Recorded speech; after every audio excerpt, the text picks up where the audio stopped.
નમસ્કાર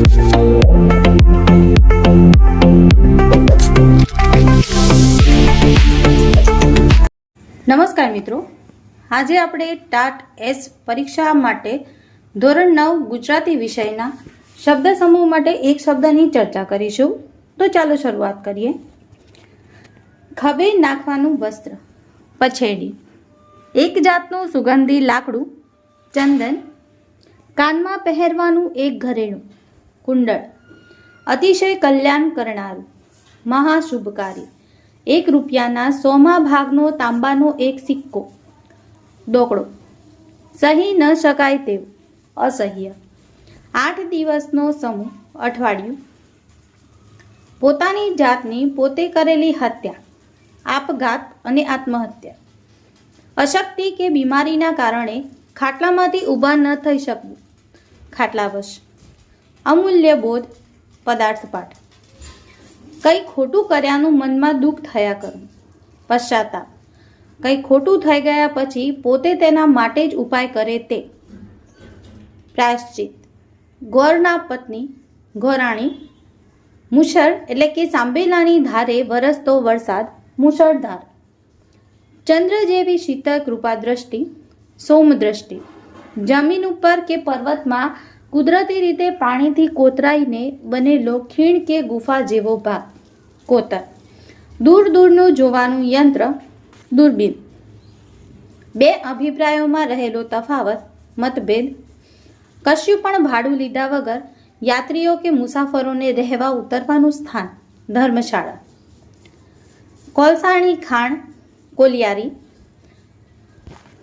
શિશિર કે પાનખર પછીની વૃક્ષોની નવપલ્લવિત કરનારી ઋતુ, વસંત.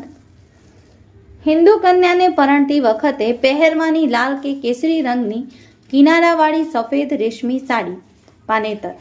જમીન, પર્વત કે ઝાડમાં પડેલો મોટો ઊંડો ખાડો કે બખોલ, કોતર. અશક્ત કે દુબળા ઢોરોને રાખવાનું ધર્માદા સ્થાન, પાંજરાપોળ. મૃત્યુ પામ્યા પછી એનું નજીકનું સગું શબના કાન પાસે જઈ ઠૂંઠવો મૂકે તે, મરણપોક. દહીં વલોવવાનું સાધન, વલોણી. જમીન ખોદવાનું એક ઓજાર, ત્રિકમ અથવા કોદાળી. વહાણમાંના માલનો હિસાબ રાખનાર, માલમ. સૂતર કાતવાનું યંત્ર સાધન, ચરખો, રેડિયો. કોણીથી ખભા સુધીનો બાહુ, બાવડું. ભગવાન બુદ્ધના અવશેષો ઉપરનું ગોળ ગુમ્મટના આકારનું સ્થાપત્ય, સ્તૂપ. શબ દાટ્યા પછી એના પર કરવામાં આવતું પગથિયાવાળું બાંધકામ, કબર. ચારે તરફ ફેલાયેલ, સર્વવ્યાપી. આદરપૂર્વક આવકાર, સ્વાગત. 12 શાખના ઉપલા લાકડા આગળ રહેતો છેડો, ટોડલો. ઘરનું કુટુંબનું ઢાંકણ, છત્ર. વધારે પડતું ખાનારું, અકરાંતિયું. મુશ્કેલીથી તૂટે ફાટે કે ચવાય તેવું, ચવડ. સમુદ્રમાં ડૂબકી મારી મોતી લાવનાર, મરજીવિયા. પર્વતની લાંબી હારમાળા, ગિરિમાળ. મૃત્યુના દેવ, મૃત્યુંજય. આપેલી 2 વસ્તુ કે વિધાનમાંથી એક પસંદ કરવાની છૂટ, વિકલ્પ. ત્રિશૂળને ધારણ કરનાર, ત્રિશૂળધારી, શિવજી. ચોમાસામાં થતું લાલ મખમલ જેવું સુવાળું શીંગડીવાળું નાનું જંતુ, ગોકળગાય. લાંબા સમય સુધી યાદ રહે તેવું, ચિરસ્મરણીય. જમીન ખોદીને ખાડામાં કે કબરમાં દાટેલા શબ્દને ખાનારું એક જંગલી પ્રાણી, ગોર ખોદિયું. સાપની ચામડી ઉપરનું પડ, કાંચળી. યાત્રીઓનો કાફલો, કારવાન. ઝાડ, છોડ કે વેલાની સુકાયેલી નાની નાની ડાળખી, સાઠીકડી. જલ્દી ઉડી જાય તેવી નિદ્રા, કાકનિદ્રા. જમીનમાં રહેતી લાકડું કોરી ખાતી કીડી, ઉધઈ. શેરડી પીલવાનો સંચો, ચીચોડો. રસ્તામાં મુસાફરને પાણી પીવાની જગ્યા, પરબ. સૂવા માટેનો ઓરડો, શયનકક્ષ, શયનખંડ.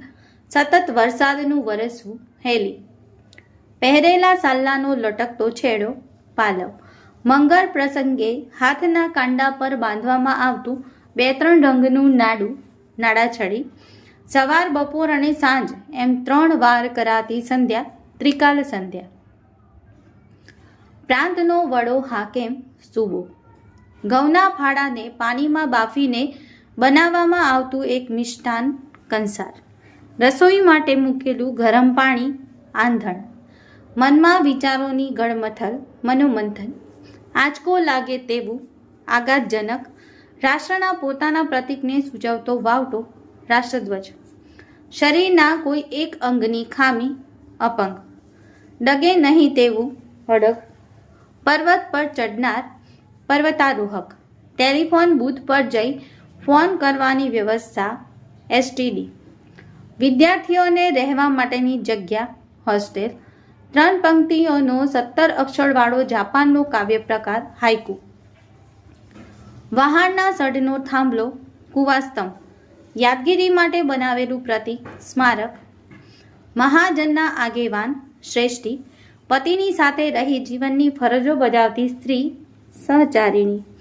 કોઈના અવસાન પછી અપાતી શ્રદ્ધાપૂર્વકની અંજલિ શ્રદ્ધાંજલિ.